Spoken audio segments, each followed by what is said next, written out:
पूर्णिमा व्रत कथा के अनुसार द्वापर युग में एक बार माता यशोदा ने अपने पुत्र भगवान श्री कृष्ण से कहा, हे कृष्ण, तुम संसार के रचयिता और पालनहार हो।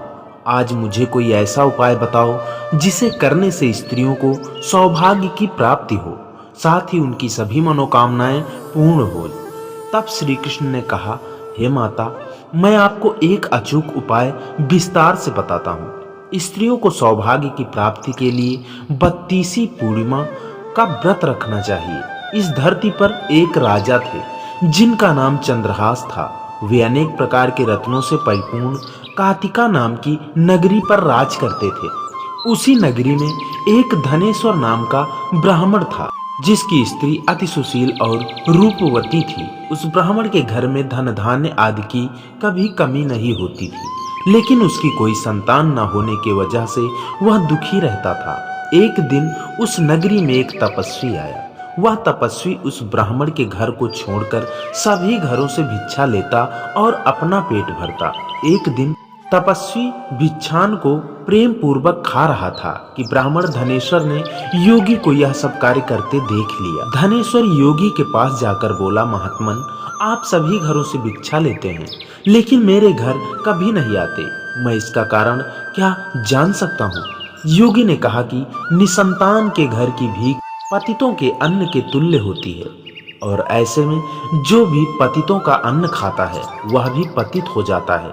चूंकि तुम निसंतान हो, इसलिए मैं तुम्हारे घर की भिक्षा नहीं लेता हूँ। योगी की इस बात से धनेश्वर को बहुत दुख हुआ और वह योगी के पैरों गिर पड़ा।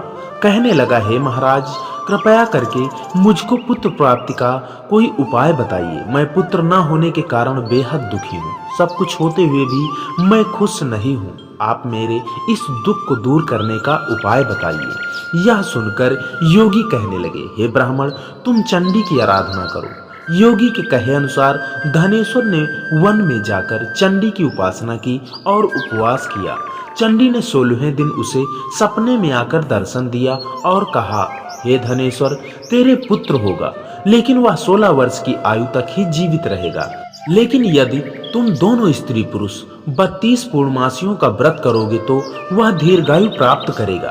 प्रातः काल तुम्हें इस स्थान के समीप ही एक आम का वृक्ष दिखेगा। उस पर चढ़कर एक फल तोड़कर शीघ्र ही अपने घर जाना और वह फल अपनी स्त्री को खिला देना।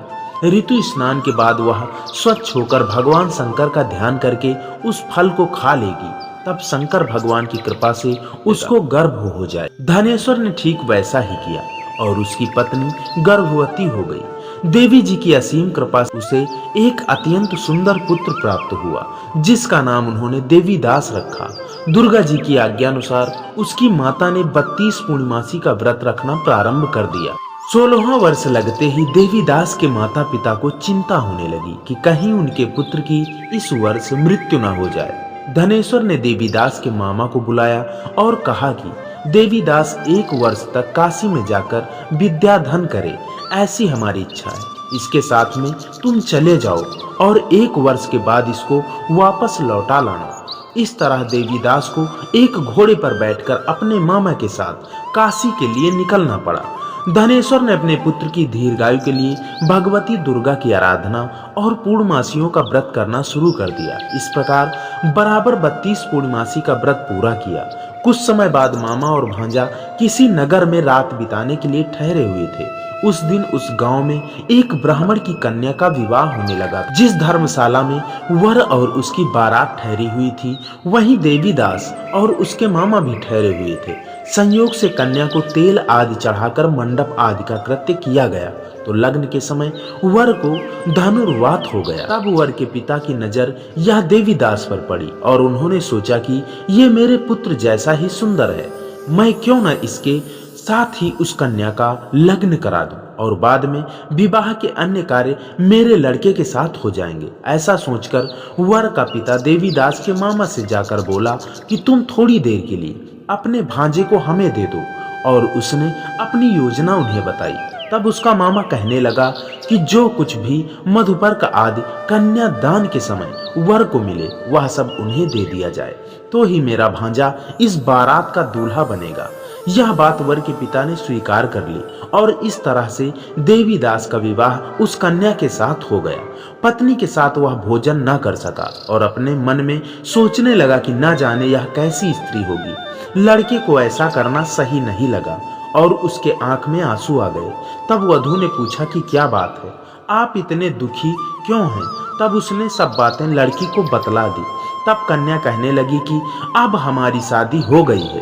देव, ब्राह्मण और अग्नि के सामने मैंने आपको ही अपना पति बनाया है, इसलिए अब आप ही मेरे पति हैं और मैं आपकी ही पत्नी रहूंगी, किसी अन्य की नहीं हो सकती। तब देवीदास ने कहा, ऐसा मत करिए, क्योंकि मेरी आयु कम है। मेरे बाद आपकी गति क्या होगी, इन बातों पर जरूर विचार कर लें। परंतु वह दृढ़ विचार वाली थी, बोली कि जो गति आपकी होगी वही गति मेरी होगी। इसके बाद देवीदास और उसकी पत्नी दोनों ने भोजन किया और शेष रात्रि वे सोते रहे। प्रातः काल देवीदास ने अपनी पत्नी को अंगूठी दी, एक रूमाल दिया और बोला, हे प्रिय, इसे लो और संकेत समझकर स्थिर चित्त हो जाओ। यदि मैं जीवित रहा तो अवश्य वापस आऊंगा, वरना समझ लेना मेरी मृत्यु हो गई है। प्रातः काल जब शादी के कार्य पूरा होने के बाद सब बाराती मंडप आए तो कन्या ने अपने पिता से कहा कि यह मेरा पति नहीं है और पूरी बात अपने पिता को बता दी। बारात वापस चली गई। इस प्रकार देवीदास काशी चला गया। कुछ समय बाद काल से प्रेरित होकर एक सर्प रात्रि के समय देवीदास को डसने के लिए वहां पर आया, परंतु व्रत के प्रभाव से उसको काट न सका, क्योंकि पहले से ही उसकी माता ने 32 पूर्णिमा का व्रत कर लिया था। इसके बाद मध्याह्न के समय स्वयं काल वहां आकर देवीदास के शरीर से उसके प्राणों को निकालने का प्रयत्न करने लगा, जिससे वह मूर्छित होकर पृथ्वी पर गिर पड़ा। उस समय पार्वती जी के साथ श्री शंकर जी वहां पर आ गए। उसको मूर्छित दशा में देखकर पार्वती जी ने भगवान शंकर से कहा, हे महाराज, ये वही बालक है जिसकी माता ने 32 पूर्णिमा का व्रत किया था, जिसके प्रभाव से इसका मृत्यु दोष कट गया। भवानी के कहने पर भगवान शिव जी ने उसको प्राण दान दे दिया। उधर उसकी स्त्री उसकी प्रतीक्षा कर रही थी। जब 16वां वर्ष व्यतीत हो गया तो देवीदास भी अपने मामा के साथ काशी से चल दिया और वो कुछ दिन बाद अपनी पत्नी के घर पहुंच गया। लड़की के पिता ने खूब धन के साथ अपनी पुत्री को उसके साथ विदा किया।